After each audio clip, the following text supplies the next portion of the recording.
Poco después de las 6 a.m. del 22 de enero de 1974, un barco pesquero llamado El Galo zarpó desde el puerto Hull, al noreste de Inglaterra.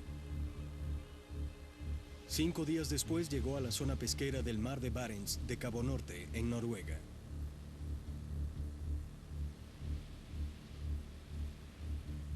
El 7 de febrero, El Galo había atrapado y empacado casi 20 toneladas de pescado.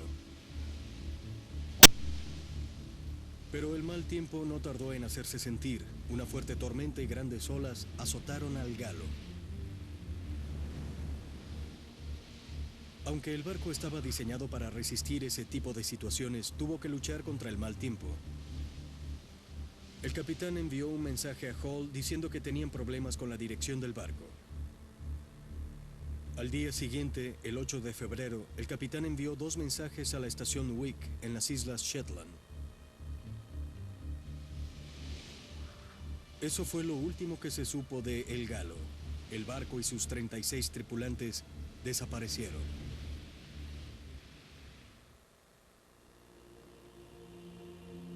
El Galo fue puesto en marcha en Lowestoft, Inglaterra, el 6 de diciembre de 1971 y zarpó a South Shields a más de 350 kilómetros en agosto del año siguiente. El barco pesquero, originalmente llamado Ranger Castor, medía más de 62 metros de largo y 12 metros de ancho. El buque de tecnología de punta fue diseñado para navegar tanto en las corrientes severas del Atlántico Norte y Sur como en el Ártico, y construido con materiales de la más alta calidad, incluyendo radios y equipos de seguridad. En agosto de 1973, su nombre fue cambiado a El Galo y vendido a la Unidad Británica de Barcos Pesqueros en Hull, al noreste de las costas de Inglaterra. En aquel entonces, Hull era uno de los puertos pesqueros más importantes de Europa. Sin embargo, tanto la pesca como la competencia entre pesqueros extranjeros disminuyeron rápidamente en el Mar del Norte. Entonces, buques pesqueros británicos como El Galo tuvieron que navegar a distancias más lejanas para poder subsistir.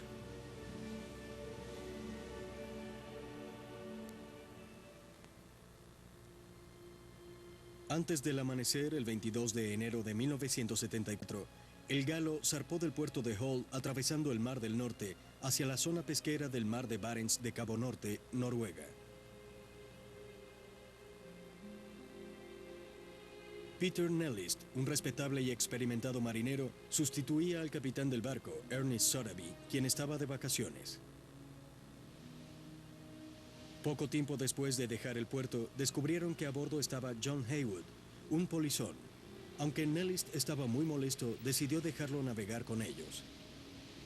Poco tiempo después, el primer oficial George Petty se enfermó y tuvieron que dejarlo en tierra en Lodrigen, Noruega. Maurice Spurgeon, su suplente, viajó desde Inglaterra y llegó a Tromsø el 27 de enero. El Galo finalmente comenzó su actividad pesquera en Cabo Norte, Noruega, el 29 de enero. Había 36 tripulantes. El menor era un asistente de cocina de 17 años y el mayor era un operador de máquinas de 58 años.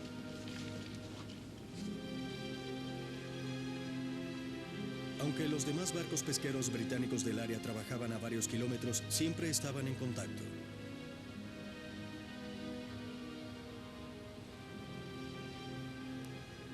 La mañana del 8 de febrero, El Galo le informó a Bill Brayshaw, un oficial del barco Swanella, que la tripulación había decidido moverse hacia el sur, donde esperaban encontrar más peces.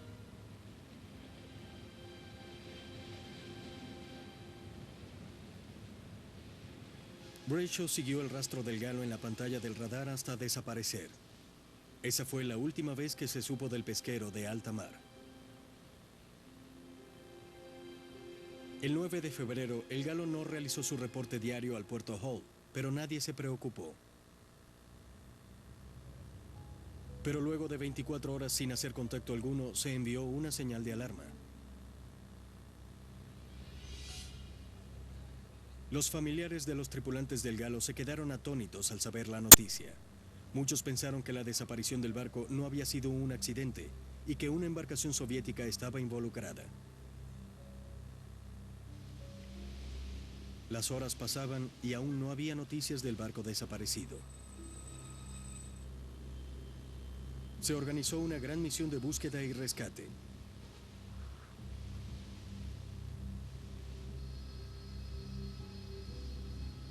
Coordinada con la transportista británica Hermes, la búsqueda cubría un área de casi 600.000 kilómetros cuadrados y contaba con el apoyo aéreo de Inglaterra y Noruega, entre ellos la Real Fuerza Aérea, 23 barcos pesqueros y otras embarcaciones.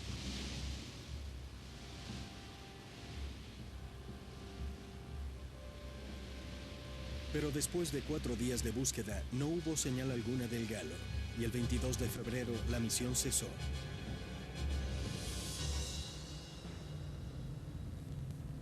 El inmenso barco pesquero de alta mar y sus 36 tripulantes desaparecieron sin dejar rastros.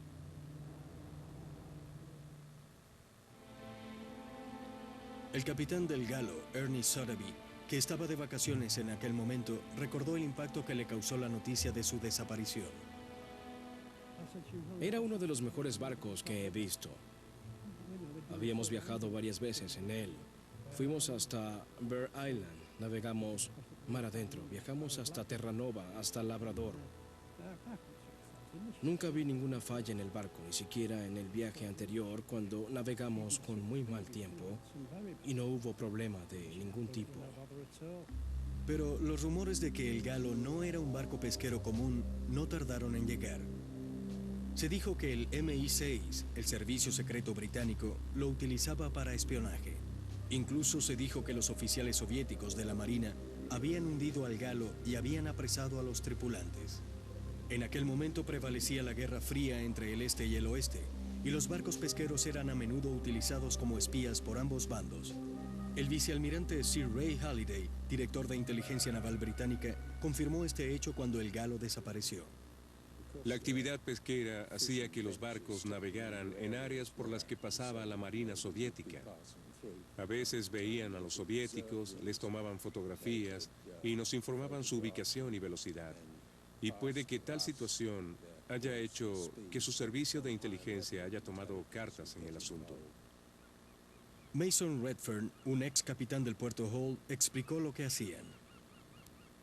Cuando nos enteramos que eran barcos rusos y que sabíamos porque generalmente se acercaban en convoy o estaban realizando maniobras, nos preparábamos, sacábamos las cámaras y en cuanto veíamos que se acercaban, los fotografiábamos. El 8 de mayo de 1974, 3 meses después de la desaparición del Galo, un barco pesquero noruego recogió con una red una boya salvavidas claramente identificada con el nombre del barco en el mar de Barents. Este fue el primer hallazgo significativo.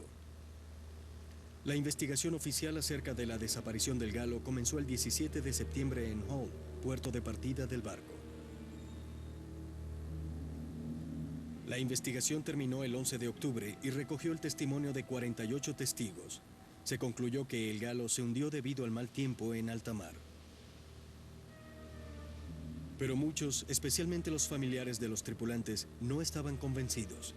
Por el contrario, creían que la Marina soviética tenía algo que ver. Un año más tarde, incluso se insinuó en un documental televisivo que el Galo se había hundido cuando un submarino soviético pasó por debajo del barco. Los familiares insistieron en que había algo encubierto y pidieron que se reanudara la investigación, pero pasaron años antes de que se encontrara algún indicio. En agosto de 1997, una expedición patrocinada por las compañías televisivas británicas y noruegas encontró e identificó al Galo. El barco perdido fue encontrado en el mar de Barents, a 112 kilómetros al noreste de Cabo Norte, Noruega, a una profundidad de casi 250 metros. Cámaras submarinas especiales a control remoto mostraron al barco en forma vertical con una ligera inclinación. Fue imposible determinar las causas del hundimiento. John Prescott, viceprimer ministro británico y miembro del Parlamento del Este de Hull, ordenó que se llevara a cabo una investigación exhaustiva bajo el auspicio del Departamento de Investigación de Accidentes de la Marina. Alan Johnson, miembro del Parlamento del Oeste de Hull, trabajó duro para llevar a cabo la investigación. Es el mejor momento para iniciar la investigación. Algunos familiares estarán presentes y verán lo mismo que el Departamento de Investigación de Accidentes de la Marina en términos de metraje submarino. Es la primera vez que se realiza una investigación de este tipo en el mundo y estoy tan convencido como los familiares de que será muy productiva. Ken Collier, hijo de uno de los tripulantes del Galo, viajó a Tromsø, Noruega, para participar en la investigación. Es lo más cerca que estaría de mi padre si él estuviera a bordo. No voy por mí, sino por los demás familiares afectados y por la tripulación del Galo. Voy a representar a las familias de Hall y a asegurarme de que todo marche bien.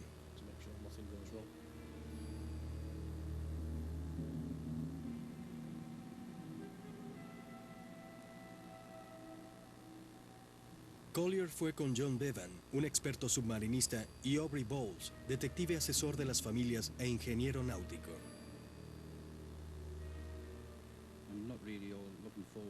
Realmente no veo más allá de la realidad. Solo manejo hipótesis. Pero sé que me emocionaré cuando llegue allá. Espero que resolvamos el caso y solucionemos el enigma. El 8 de agosto de 1998, el barco destinado a la investigación, llamado Mansal 18, zarpó desde Tromsø y se adentró lentamente en el mar de Barents. En poco tiempo, el barco llegó al lugar del naufragio. Se introdujo en el agua un sonar para identificar el sitio exacto del Galo en el fondo del mar. El encargado de la operación, Keith Dixon, se preguntaba qué encontraría. He aprendido con el tiempo a tener la mente abierta y esperar a ver las evidencias antes de hacer algún análisis.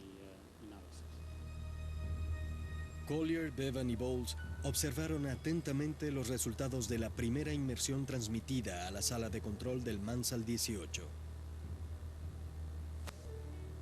El Galo se veía claramente en el fondo del mar, envuelto en su propia red de pesca. El siguiente paso de la delicada operación fue sumergir un vehículo submarino de alta tecnología a control remoto, conocido como ROV por sus siglas en inglés. Este aparato ofrece una vista más detallada de la escena. 20 minutos más tarde, el ROV finalmente encontró al Galo a casi 250 metros de profundidad.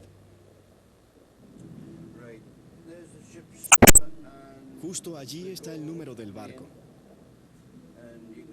y el nombre Galo. Debajo de este se puede ver el antiguo nombre Ranger. Un buque de guerra observaba al Mansal 18 durante la búsqueda. Realmente no sé qué decir. Esto puede ser algo o nada. Solo tenemos al ROV tratando de penetrar el casco del Galo. Y creemos que el buque de guerra ruso está monitoreando lo que hacemos. En realidad, el buque de guerra era noruego, pero aún se sospechaba la participación de los soviéticos en el hundimiento del Galo.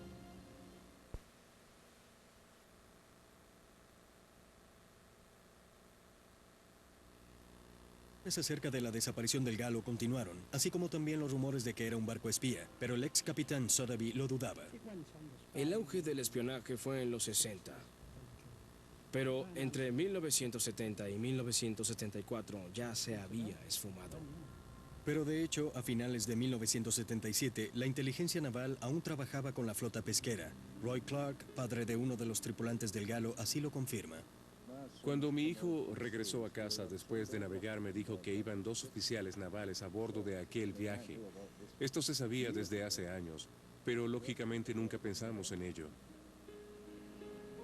Mientras tanto, los hombres que veían las imágenes captadas desde el Mansal 18 pensaron que podrían averiguar qué había causado el hundimiento del Galo. Se puede ver una red aquí y otra aquí. Creo que las redes solo están sobre la puerta. Se sospechó que la puerta de acceso de la cubierta había sido abierta. Esto pudo haber sido un grave error, porque las olas de alta mar pudieron haber entrado por la puerta del barco, haciéndolo inestable. 2 escotillas de carga de la cubierta también estaban abiertas. Suponiendo que esta sea la causa y aún no está confirmado, el barco fue capturado con las puertas abiertas. Tal vez estaban pescando. No hacía buen tiempo. Estaban recogiendo las redes y entonces capturaron el barco. Tenemos que esperar y ver los resultados.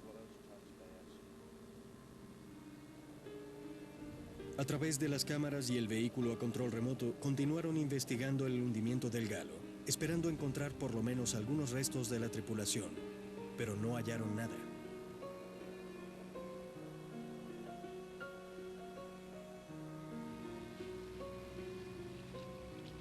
El ROV pudo recuperar la campana del barco, que aún tenía escrito el nombre original, Ranger Castor. Esto significó un consuelo para Ken Collier. ¿Qué dice allí? Ranger Castor 1972. Había estado allí por muchos años. Al menos tenemos algo de los tripulantes con nosotros. Pero para Roy Clark, Beryl Betts y los demás familiares en Hull, la falta de restos humanos parecía sospechosa.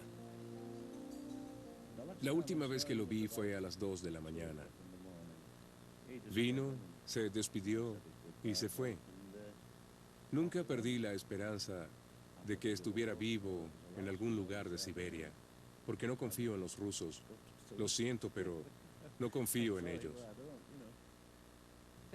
Billy era mi hermano. Antes de irse me dijo, Beryl, navegaremos en la mañana y te veré cuando vuelvas. Te traeré pescado. Fue la última vez que vimos a nuestro Billy. Solo nos tranquilizaría a mí y a mi familia que hallaran el cuerpo de mi hermano en el bote.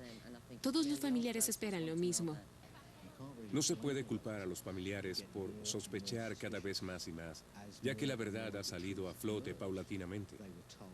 Al principio, se les dijo que no era posible encontrar el barco, y fue fácil hacerlo, que no se podía precisar el lugar exacto donde estaba el barco, y un año después del hundimiento se sabía que los pesqueros no se utilizaban para espionaje y contraespionaje. Ahora, no solo sabemos que los usaron, sino que los utilizaron a gran escala.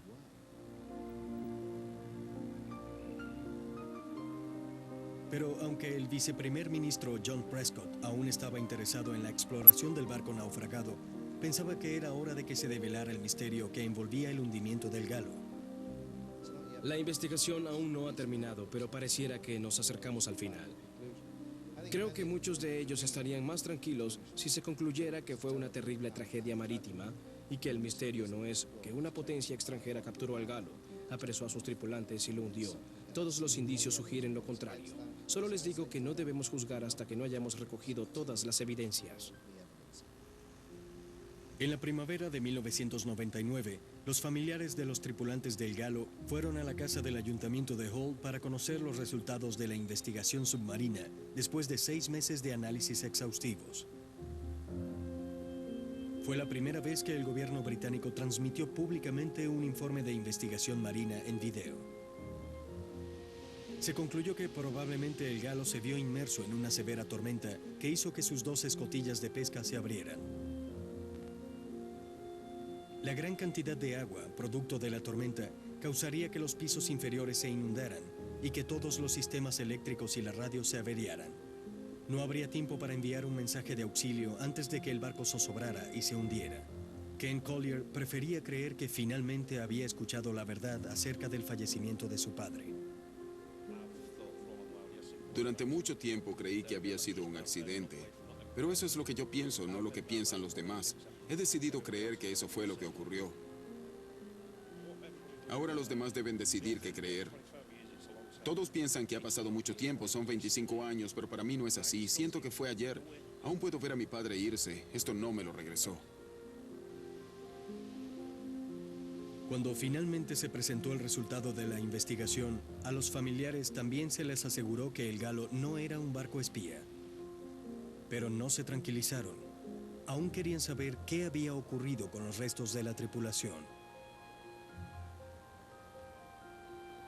Fue por ello que 3 años más tarde, en el verano de 2002, el gobierno británico patrocinó otra investigación oficial del naufragio del Galo, en la que utilizaban los últimos equipos de detección remota submarina.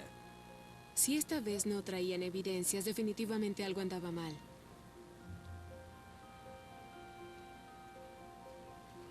La búsqueda fue exitosa. Se encontraron en el barco los restos de 6 miembros de la tripulación. Las pruebas de ADN mostraron que uno de ellos era Stan, el padre de Ken Collier.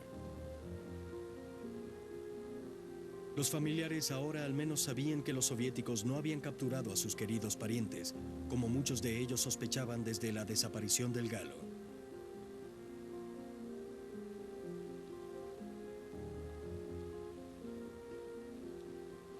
Así que ahora se puede dar por concluida la tragedia que se cernió sobre la comunidad pesquera de Hull por más de un cuarto de siglo.